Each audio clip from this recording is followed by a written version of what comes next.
Hey everybody, my name is Adriano and I'm from the Dungeons & Dragons Under the Influence podcast, where we've taken D&D and drinking and smashed it together, and we try to save the world while we're drunk.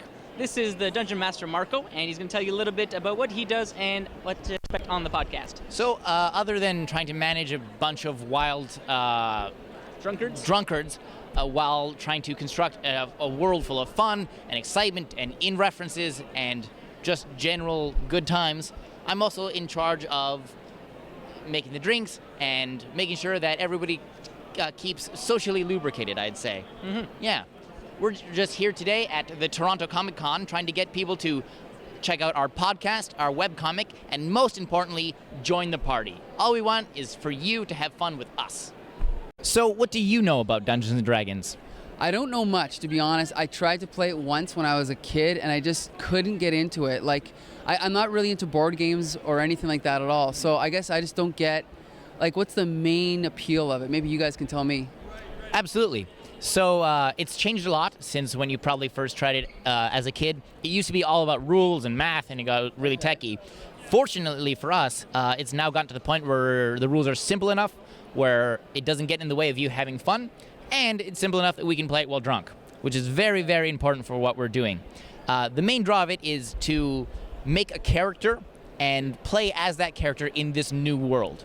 So our characters, we've been actually playing for 2 years. Okay. They've been the same characters every episode, week in, week out, and they've really honestly developed quite a lot. You know, they've gone through story arcs and they've changed their motives, and they really sort of have a setting in the world. Okay. And it's the fun of of becoming someone else and overcoming amazing odds and, you know, death-defying traps and feeling like you're doing it yourself. So does everyone that plays Dungeons & Dragons, would they consider themselves actors playing roles then?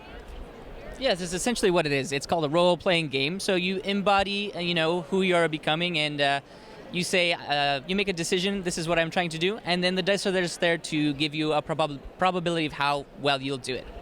Yeah.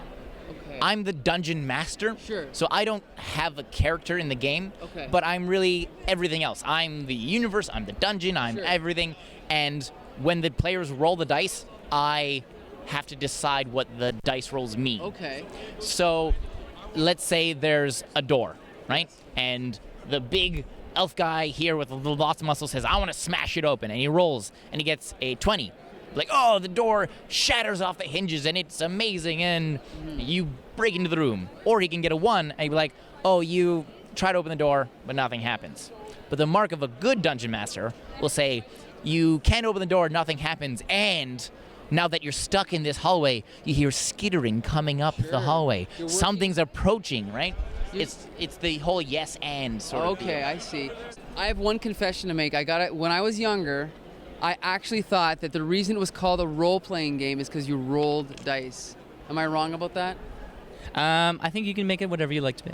I like it. As long as you believe it in your heart, you're right. Everybody wins. All right. Thanks a lot, guys. Our pleasure. Okay, thank you. Thanks a lot. Great.